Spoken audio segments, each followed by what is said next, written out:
Oh baby, tanging ikaw lang iibigin ko. Di kita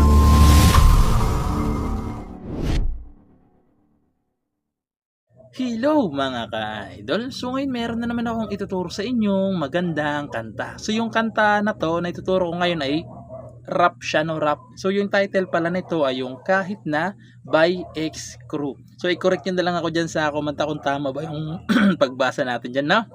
So dito pala mga ka-idol, 4 chords lang to hanggang matapos na. So maiksi lang tong video natin, okay? Kasi 4 na piraso lang to hanggang matapos na yung kanta. Paulit-ulit lang siya. Okay?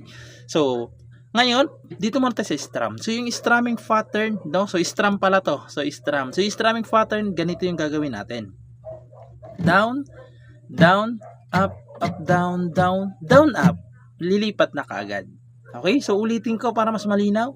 Down, down, up, up, down, down, down, up.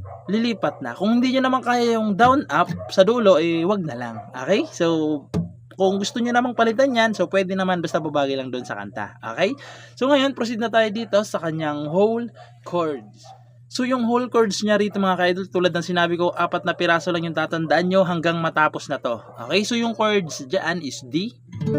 So, yung D, first string, second string, third string. Okay? D, A.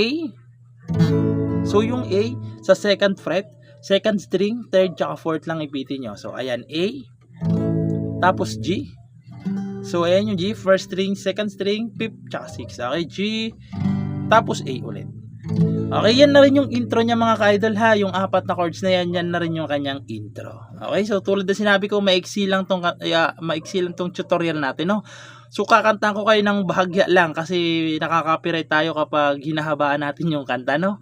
So, maiksi lang, tapos kukurusan natin kaagad, okay?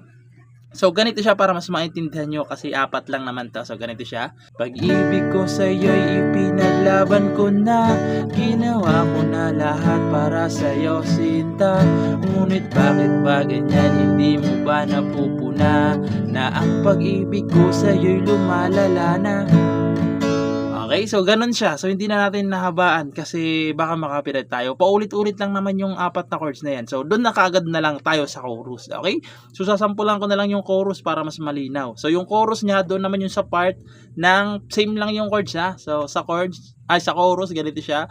Oh baby, tanging ikaw lang ang iibigin ko. Di kita diluluha giliw ko. Sana ako ay balikan, sana ako'y pakinggan mo. O giliw ko. At kahit na balang araw ako'y iwan mo. Na na na na na na na na na na na na na na na na na na na na la la la la la la la la na na na na na. Tapos magbe-verse ulit pagtapos ng chorus, okay?